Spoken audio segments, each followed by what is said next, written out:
Bonjour à tous. On va passer maintenant à notre rubrique livres. Donc, comme tous les mois, on vous présente un certain nombre d'ouvrages qui sont en général en rapport avec le sujet qu'on a étudié. Alors, on va commencer par un ouvrage pédagogique qui raconte d'une manière simple l'histoire de la Réunion. Son auteur, c'est Jean-Marie Desport, et le titre, c'est De la servitude à la liberté, Bourbon, l'île Bourbon, des origines à 1848. C'est un ouvrage qui a été initié, encouragé par le Comité de la culture, de l'éducation et de l'environnement de la Réunion, qui est, je trouve, très pédagogique. Alors, il est assez ancien, on ne le trouve plus en format livre, mais on le trouve encore sous format numérique pour une somme assez minime, moins de 7 euros, je crois.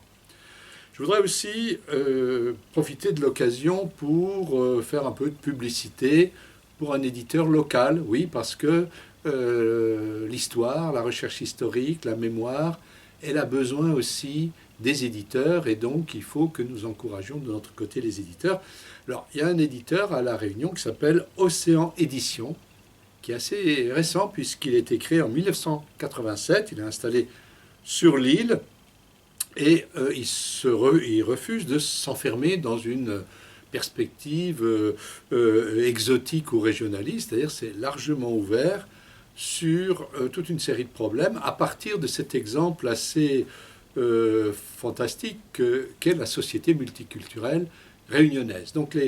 J'ai choisi deux ouvrages de genres très différents qui ont été publiés par cet éditeur.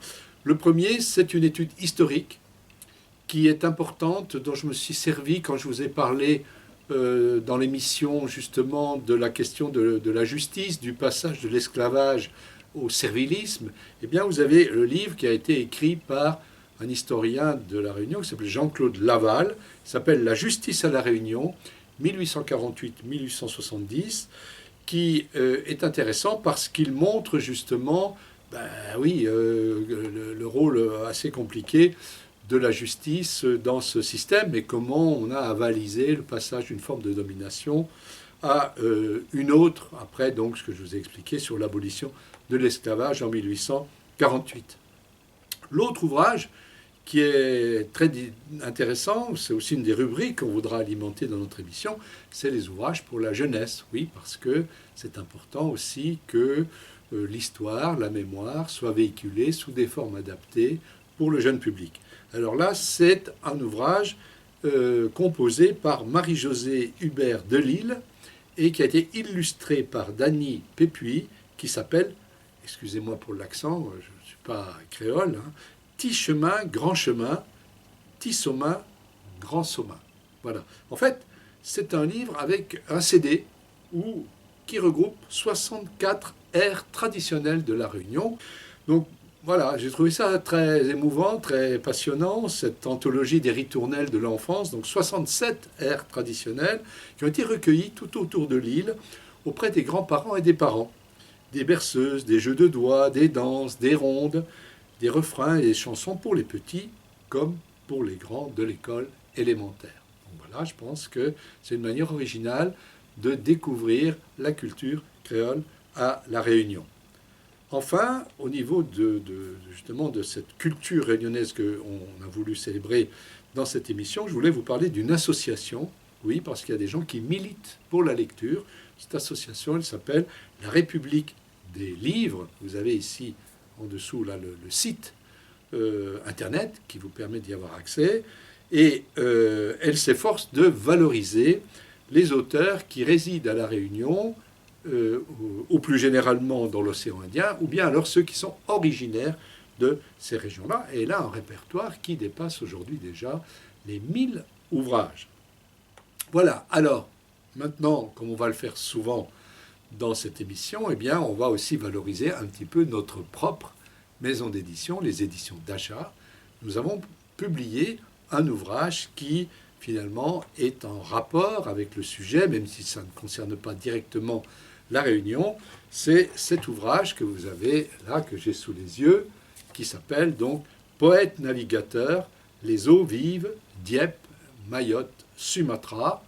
Il a été écrit et dessiné par un membre de notre association qui s'appelle Éric Mayer, avec un poème, un poète qui a vécu au XVIe siècle, qui s'appelle Pierre Grignon. Alors c'est extrêmement intéressant parce que je crois que peu de gens connaissent finalement cette histoire des navigateurs, grâce auxquels justement on a découvert et ensuite occupé l'île de la Réunion. Et là, cet ouvrage évoque le voyage qui a conduit deux frères, les frères Parmentier, qui étaient, ça peut paraître bizarre aujourd'hui, mais c'était pas fréquent, mais ça arrivait à cette époque-là, qui étaient à la fois poètes et navigateurs.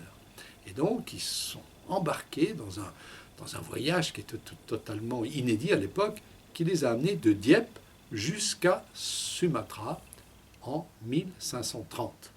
Donc, le récit, on ne l'a pas tel quel. Il a été reconstitué et dessiné donc par Éric Mayer, qui est à la fois professeur, scénographe et réalisateur.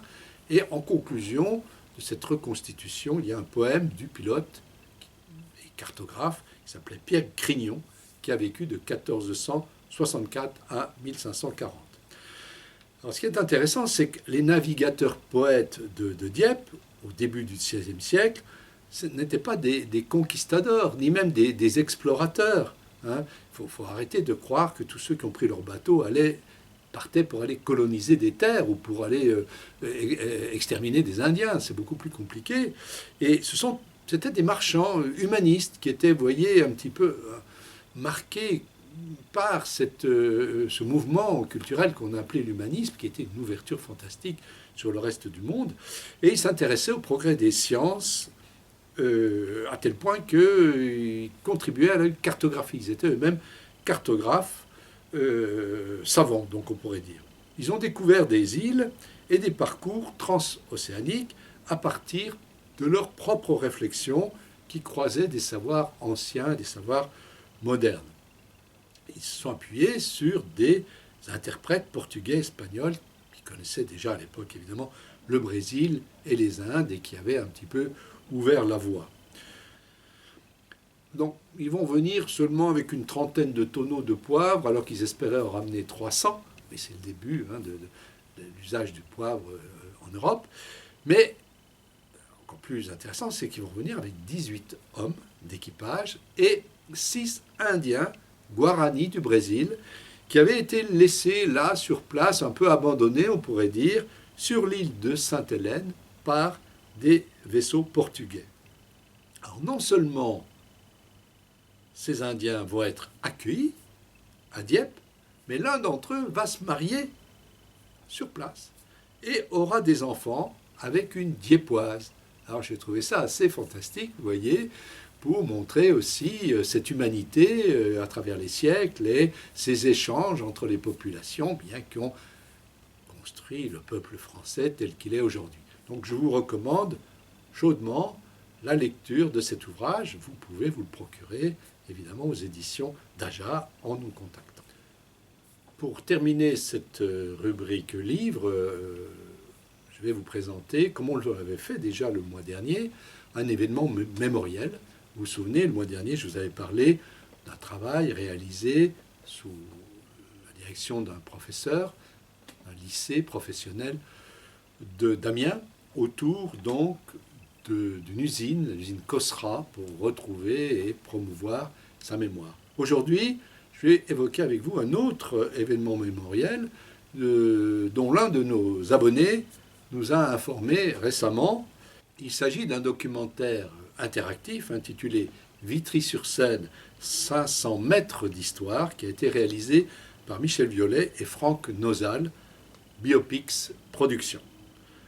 Alors, ce qui est original, c'est que le point de départ de ce projet, ça a été la découverte fortuite de plusieurs extraits d'une bande son enregistrée lors d'une rencontre organisée par le Centre culturel de Vitry en novembre 1978. Des habitants évoquaient alors leurs souvenirs de leur vie quotidienne dans cette ville depuis le début du siècle.